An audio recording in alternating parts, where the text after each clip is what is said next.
ان العبد اذا اعترف ثم تاب تاب اللہ علیہ. میرے حبیب نے فرمایا بندہ جب رو کے کہتا ہے نا یا اللہ غلطی ہو گئی معاف کر دے، فرمایا میرا مالک اسے فوراً ہی معاف فرما دیتا ہے. تو آ تو صحیح، تو آتا ہی نہیں. سنیں بڑی پیاری حدیث، بڑی خوبصورت حدیث، کنز المال میں دیگر کتب احادیث میں ہے. حضرت ابو ہریرہ رضی اللہ تعالیٰ عنہ فرماتے ایک بابا جی نبی پاک کی بارگاہ میں آئے، اور جب وہ واپس جانے لگے تو میں نے عمر پوچھی تو عمر تھی 96 سال. کہتے ہیں بزرگ جب آئے نا تو یہ بھویں جو ہے نا ان کی سفید ہو کے تو یوں آنکھوں پہ آ گئی.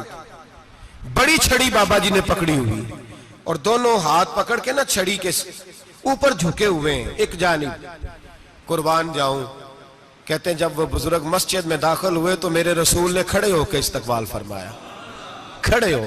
اور نبی کریم صلی اللہ علیہ وسلم نے آگے بڑھ کے بابا جی کو بازو سے پکڑا اور بٹھایا. حضور بیٹھ گئے. کہا بزرگوں کیسے آئے ہو؟ تو کہتے ہیں وہ بابا جی بات کرتے تو آنکھ کھول کے پہلے حضور کا چہرہ دیکھتے، پھر وہ بات کرتے تو ان کے لب و لہجے کے اندر بڑی پریشانی، بڑی تکلیف، بڑی مایوسی. عرض کرنے لگے یا رسول اللہ، حضور زندگی ساری گناہوں میں بیت گئی ہے، حضور غلطیاں ہی غلطیاں، یاد ماضی عذاب ہے، یا رب چھین لے مجھ سے حافظہ میرا. اے اللہ کے رسول بڑی لمبی فہرست ہے، پاپ ہی پاپ ہے، کالے سیاہ دفتر ہے. یا رسول اللہ صلی اللہ علیہ وسلم جب پلٹ کے دیکھتا ہوں حضور مجھے نیکی دکھائی نہیں دیتی. حضور اس عمر میں آپ کا ایک صحابی ملا ہے، اس نے بات سمجھائی ہے تو تھوڑا خیال آیا ہے، لیکن یا رسول اللہ صلی اللہ علیہ وسلم اب میرا وجود بیکار ہو گیا ہے، حضور بوڑھا ہو گیا ہوں. 3 باتیں کہیں بزرگوں نے اور نرالی کہیں. کہنے لگے یا رسول اللہ صلی اللہ علیہ وسلم، حضور اب تو میری کمر بھی سیدھی نہیں ہوتی کہ میں نماز ہی صحیح ادا کر سکوں، بوڑھا ہو گیا ہوں. یا رسول اللہ صلی اللہ علیہ وسلم اب میرے اندر طاقت نہیں کہ میں محنت مزدوری کر کے صدقے اور خیرات دے سکوں. یا رسول اللہ صلی اللہ علیہ وسلم اب میں تلوار لے کے جہاد بھی نہیں کر سکتا. حضور نہ میں لمبی نمازیں پڑھ سکتا ہوں، آقا نہ میں صدقات و خیرات دے سکتا ہوں، محبوبہ نہ میں دین کے لیے کوئی جہاد کر سکتا ہوں. بیکار وجود ہے، بیکار. بیکار وجود کو تو گھر والے برداشت نہیں کرتے، بچے دعا کرتے ہیں یا اللہ ابا جی کو پردہ دے دے، اماں کو پردہ دے دے. بیکار ہو گیا ہوں اور آج آیا ہوں تو مجھ بیکار کو میرا رب قبول کر لے گا؟ آج کلمہ پڑھوں تو بیکار ہوں، کسی کام کا نہیں، نہ نماز نہ صدقات نہ جہاد، قبول کر لے گا؟ حضرت ابو ہریرہ فرماتے ہیں جیسے برسات میں بارش کی جھڑی لگتی ہے، یوں مصطفیٰ کی آنکھوں سے جھڑی لگ گئی. حضور کھل کے روئے، کھل کے. اور میرے حبیب پاک نے فرمایا بزرگوں بڑے مجاہد ہیں، دین کے لیے جہاد کرنے والے بڑے ہیں، رب کریم کو آپ کی تلوار کی اتنی حاجت نہیں. اور فرمایا اس کے خزانے کوئی خالی تو نہیں کہ آپ ہی گویا صدقہ دیں گے تو بھرے جائیں گے. اور فرمایا پھر رب کریم کی شان میں اضافہ نہیں کرتی عبادتیں، وہ تو بندے کو نفع دیتی ہیں. میں بزرگوں نہ آپ جہاد کریں نہ آپ صدقات دیں، لا لمبی نمازیں پڑھیں، آپ صدق دل سے آ جائیں، اللہ کے رسول کا وعدہ ہے رب آپ کو بغیر حساب کتاب جنت عطا فرما دے گا.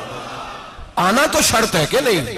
آئیں تو صحیح، نہ پہنچے تو صحیح، آ جائیں. اس کو نہیں عادت صدقات و خیرات کی، جہاد کی، تبلیغ، آئیں تو صحیح. نہ تو آ ہی نہیں رہا، تو گھر میں بیٹھا ہوا ہے، تو سویا ہوا ہے، تو دکانداری کر رہا ہے، تو پیسے گن رہا ہے، تو آیا ہی نہیں، آ تو صحیح.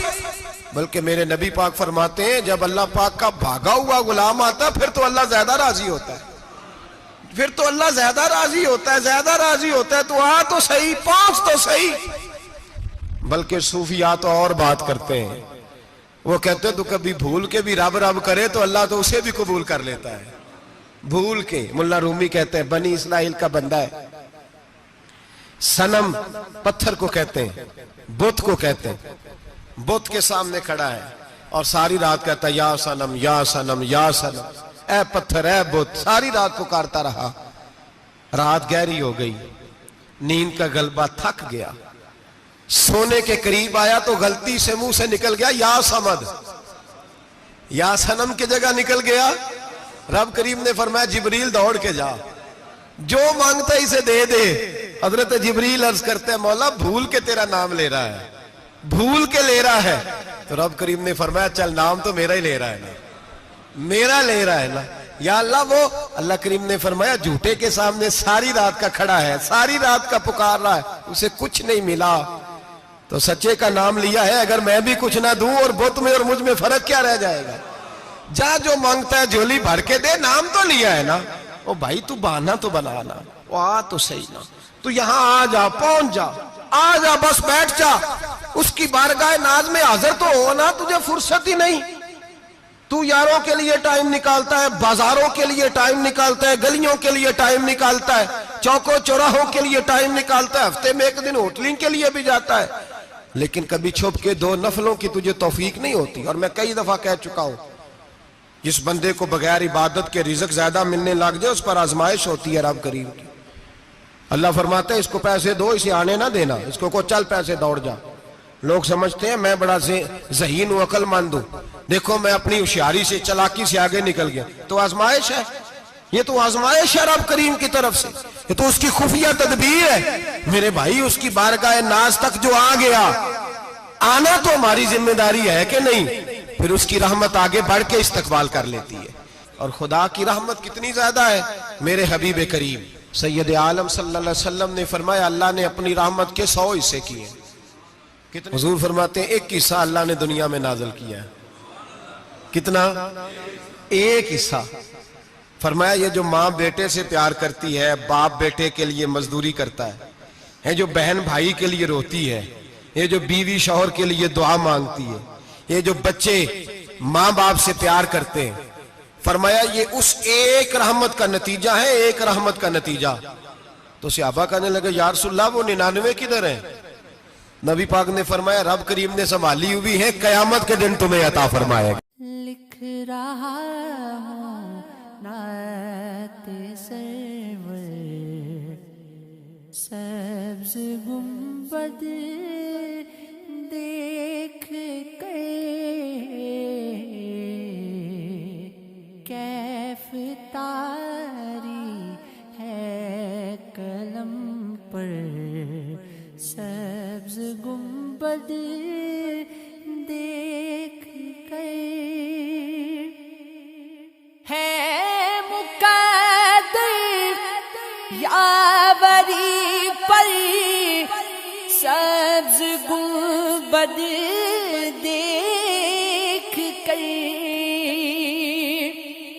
ہے مقدر یاوری پر, سبز گنبد دیکھ کر